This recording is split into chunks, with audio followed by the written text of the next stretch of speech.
안녕하세요. 새벽에 책 읽는 아줌마 엔다줌마입니다. 오늘도 정호승 시인의 산문집 내 인생에 힘이 되어준 한마디 책을 낭독해 보면서 여러분들과 함께 귀한 깨달음 얻을 수 있었으면 좋겠습니다. 낭독 시작하겠습니다. 너무 빨리 떠나지 말라. 하지만 너무 늦도록 매달려 있지도 말라. 여름이 채 가시지 않았는데도 길바닥에 매미들의 시체가 여기저기 보입니다. 어떤 녀석은 배를 하늘로 향하고 죽어 있지만 어떤 녀석은 죽었는지 살았는지 알 수 없을 정도로 바닥에 딱 엎드려 있습니다. 가던 길을 멈추고 손으로 매미 한 마리를 슬쩍 건드려 보는데요. 분명 죽어 있습니다. 그러나 얼마나 강하게 바닥에 딱 달라붙어 있는지 죽었음에도 불구하고 잘 떨어지지 않습니다. 좀 더 힘을 주자 떨어집니다. 순간 매미의 발에서 아직도 남아있는 생존의 힘이 느껴집니다. 나는 얼른 아스팔트 바닥에서 떼어낸 매미를 희디흰 옥잠화가 핀 가로수 아래로 던집니다. 5, 6년 동안이나 땅속에서 기다렸다가 허물을 벗고 세상에 나와 불과 일주일 정도 열심히 살다간 매미의 삶에 삼가 경의를 표합니다. 매미에 비하면 인간인 나는 오직 감사할 따름이죠. 그러나 시간의 차이만 있을 뿐 인간인 나도 언젠가는 저 매미처럼 죽어갈 것입니다.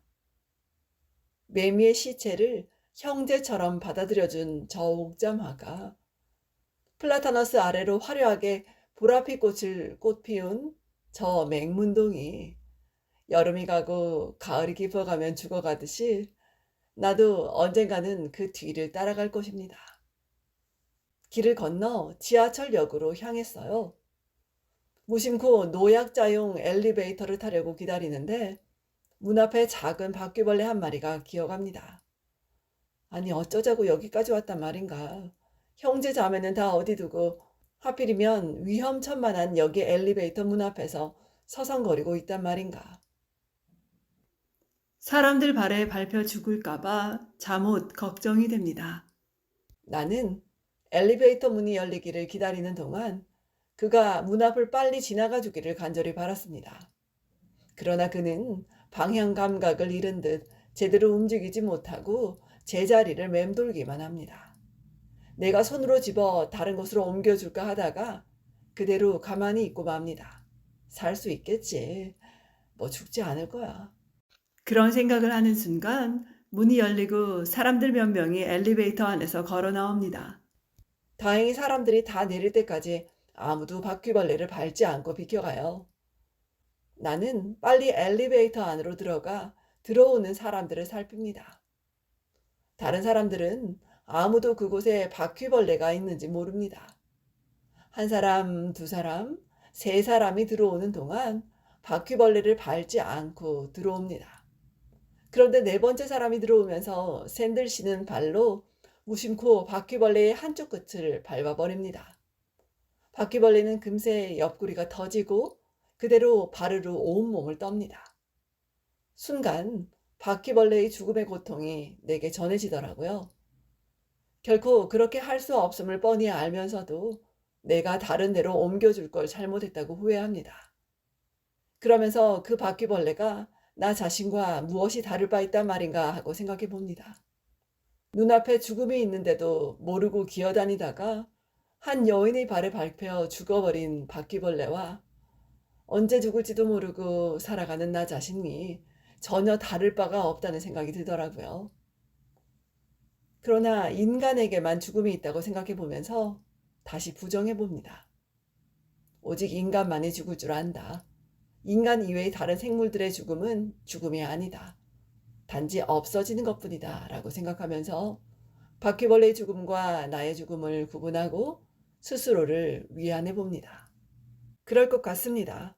모든 생물의 죽음 중에서 인간의 죽음이 가장 큰 가치와 의미를 지닐 것 같아요.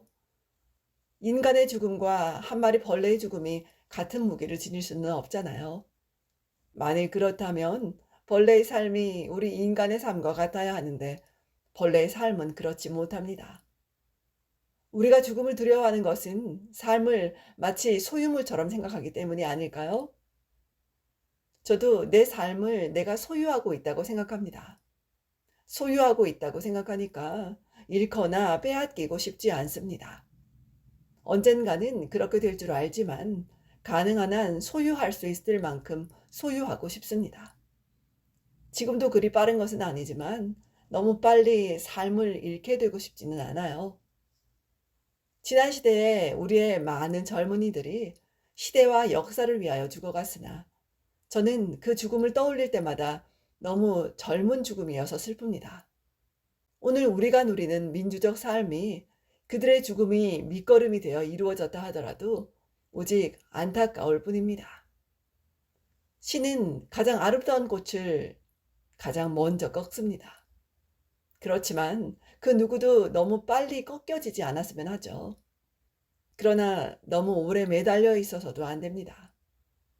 너무 빨리 떠나지 말라.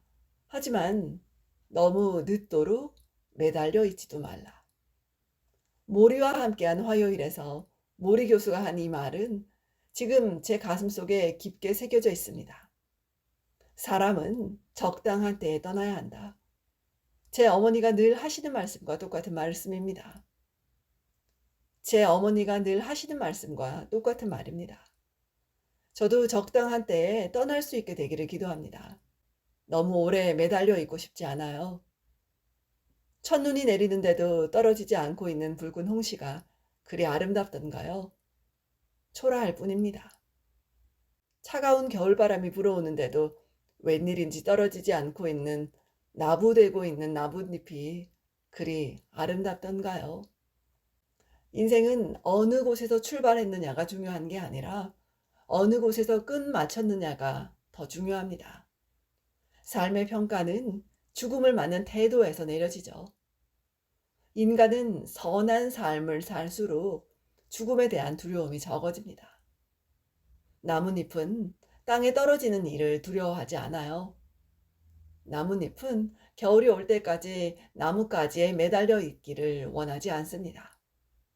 겨울이 오기 전에 빨리 떨어지기를 소망하죠.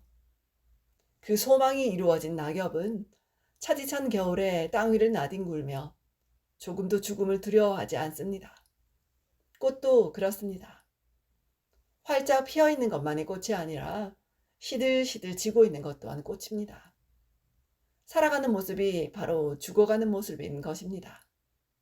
하루하루의 삶에 충실할 때 죽음은 더 이상 죽음이 아니겠죠. 가장 좋은 죽음은 오늘 하루하루를 충만히 사는 것입니다. 루게리병에 걸려 죽음을 앞두고 사전 장례식을 가진 바 있는 모리 교수는 어떻게 죽어야 할지 배우게 되면 어떻게 살아야 할지도 배울 수 있고 언제든지 죽을 수 있도록 준비를 하면 더 적극적인 삶을 살 수 있다고도 말하고 있습니다. 지금까지 내 인생에 힘이 되어준 한마디 책을 낭독해 보았습니다. 오늘도 들어주셔서 감사합니다. 좋은 날 되십시오. 엔다준마였습니다.